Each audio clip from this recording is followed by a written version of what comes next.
Well, joining me live from Ecuador is freelance journalist Carolina Loza Leon. Good evening to you. Thank you so much for joining us. We just heard John Kirby there, the White House National Security spokesperson, speaking about they are willing to take concrete steps to improve their cooperation with Ecuador's government to deal with the violence and its impact on the population. What more can you tell us?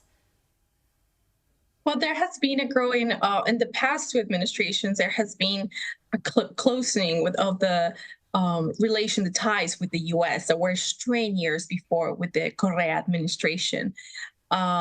So this has meant, for instance, during the assassination of, after the assassination of presidential candidate Fernando Villavicencio, the FBI sent an investigative team to support Ecuadorian authorities. There's no way that there's going to be a way of military intervention or not, but there's certainly an openness and willingness to engage in dialogue from the current administration. Let's remember that President Daniel Noboa is a dual American and Ecuadorian citizen.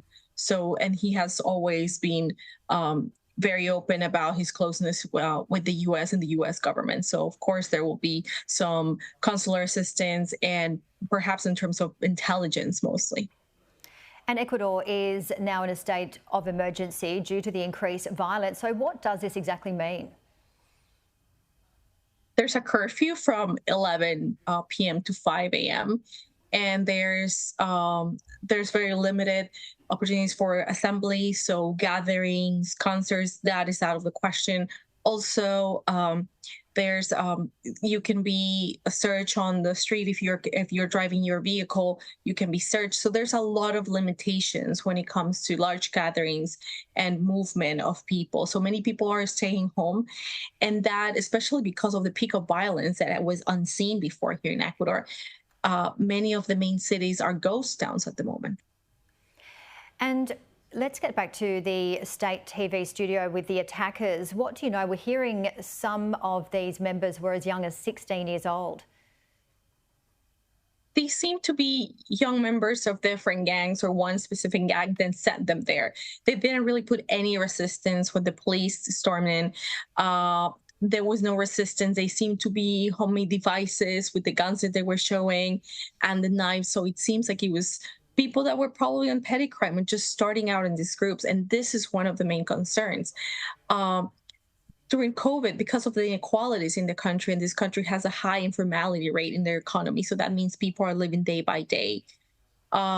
With the economic impact of COVID and all the hardship, many of these people come from very poor neighborhoods, and they are recruited by these gangs. So many of them are very young, as we saw them that day, and are just sent there without really picturing what the consequences will be. And it seems it was the case with some of these kids who stormed into the TV station.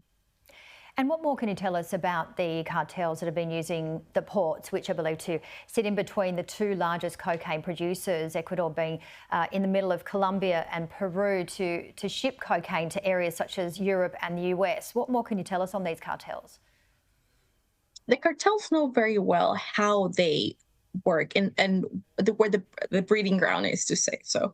So I've been reporting for years. Right now I'm on the coastal town that has been hardly hit. The main port, Manta, has been hardly hit by drug trafficking from years ago. For instance, here there was an earthquake in 2016, and many people, many of the fishermen, lost their livelihoods, lost their boats during that earthquake. We don't have a very big specific welfare system that works.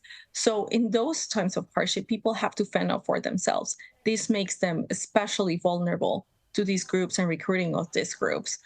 Things like lack of credit, of access to credit, lack of opportunities, lack of jobs, and shocks such as COVID and the loss of jobs or natural disasters such as an earthquake are all helping for this breeding ground where the drug trafficking gangs start taking control. And once they take control, it's really hard for them to leave, as we've seen what was happening in Colombia not that long ago.